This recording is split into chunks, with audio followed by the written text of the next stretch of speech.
Vale, vamos a hablar en este caso ahora de operaciones con fracciones, ¿de acuerdo? Y vamos a empezar hablando de las sumas y de las restas. Bien, las sumas y las restas, lo único que tenemos que tener en cuenta es que los denominadores tienen que ser iguales. Es decir, si yo tengo un tercio más un quinto, esto en principio no lo puedo hacer. ¿Por qué? Porque estos dos denominadores tienen que ser iguales. ¿Cómo? Aplicando el mínimo común múltiplo, y entonces en ese momento sí que podré hacer la operación. Esto lo vamos a utilizar de la misma manera que lo utilizamos cuando utilizábamos el mínimo común múltiplo para la comparación y la ordenación de fracciones. ¿De acuerdo? Entonces, en este caso, si nosotros hallamos el mínimo común múltiplo de 3 y de 5, nos va a dar que es 15. ¿De acuerdo? El cómo hallarlo lo hemos visto en partes anteriores. Entonces podéis recurrir a esos vídeos para ver cómo se hallaría. Una vez que tengo hallado el mínimo común múltiplo, mi situación cambia. Voy a poner de nuevo las mismas líneas como fracciones tenga. ¿Por qué? Porque en este caso son 2. Pero si fuesen 3 o si fuesen 4, hallaría el mínimo común múltiplo igual de todos los denominadores, ¿vale? Una vez que tenga el mínimo común múltiplo hallado, ese mínimo común múltiplo me lo voy a llevar a la parte de abajo de las fracciones, es decir, al denominador. Y ya tendré la primera parte que yo quería, que era tener los denominadores iguales. Y ahora voy a ver cómo sacar los numeradores. Recordar esa frase que os dije que teníamos que tener anotada: divido abajo y multiplico arriba. Y entonces cojo el número 15, divido abajo 15 entre 3, 5, y multiplico arriba. 5 por 1, 5. Por lo tanto, ya tengo el primer numerador. Voy al segundo numerador, cojo el 15 y aplico mi frase: divido abajo, por lo tanto 15 entre 5 serían 3, y multiplico arriba. 3 por 1, 3. Y ya tendría mi segundo numerador. A partir de ahí, ¿cómo se hacen las sumas y las restas? Sencillo. Cuando yo tengo que hacer esta operación, lo que voy a tener es solo que trabajar con los numeradores. El denominador va a seguir siendo siempre el mismo, es decir, 15, no voy a hacer nada más. Y ahora lo que hago es hacer la suma de los numeradores, en este caso 5 más 3, que serían 8. Si os dais cuenta, la dificultad ¿en qué reside? En dejar los denominadores iguales. Una vez que conseguimos sacar los denominadores iguales, divido abajo y multiplico arriba.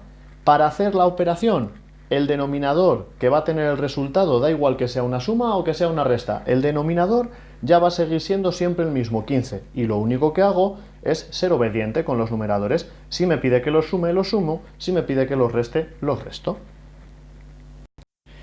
Y vamos a hacer las otras dos operaciones básicas, que serían la multiplicación y la división, ¿de acuerdo? Para ello vamos a tratar primero la multiplicación, ¿de acuerdo? Multiplicación. Muy sencilla, chicos. Imaginaros que lo que tenemos es dos fracciones como las de antes. Un tercio multiplicado por un quinto. Sencillísimo, chicos. Vamos a trabajar en dos líneas. La primera línea es con la parte de arriba, ¿de acuerdo? Y la segunda línea es con la parte de abajo. Bien, vamos con la parte de arriba. Lo que hago es multiplicar 1 por 1, 1. Voy con la parte de abajo, multiplico la línea de abajo. 3 por 5, 15. Resultado de esa multiplicación. Es decir, cuando tengo que multiplicar fracciones, multiplico todos los numeradores, resultado de numerador. Cojo todos los denominadores, los multiplico, resultado del denominador. Vamos a pasar ahora a explicar la división. La división también es muy sencilla. Imaginaros lo mismo, que tenemos estas dos fracciones. Un tercio dividido entre un quinto. Bien, pues el resultado va a ser lo que saquemos de multiplicaciones en cruz. Es decir, 1 por 5 me va a dar el numerador, que serían 5. ¿De acuerdo? Hacemos la raya de fracción.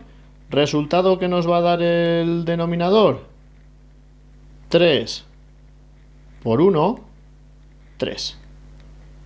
Ya tendríamos hallada nuestra división de fracciones. Es decir, cuando tengo que dividir dos fracciones, lo que utilizo es la multiplicación en cruz. Sencillo también, ¿verdad? Y por último, dentro de las operaciones con fracciones, vamos a hablar de la potencia de una fracción. Muy sencillo, chicos. Imaginaros que tenemos 2/3 y todo ello elevado al cuadrado, por ejemplo, ¿vale? Bien, eso es una fracción que está elevada a una potencia. ¿Cómo deshago ese paréntesis? Bueno, pues la potencia es tan sencillo como que afecta tanto al numerador como al denominador. Y entonces, para desarrollarlo, decimos que el 2 queda elevado al cuadrado y que el 3 queda elevado al cuadrado. Por lo tanto, el numerador quedaría 2 por 2, 4, el denominador quedaría 3 por 3, 9. Ese sería el desarrollo de una fracción elevada a una potencia. Simplemente es que la potencia afecta tanto al numerador como al denominador.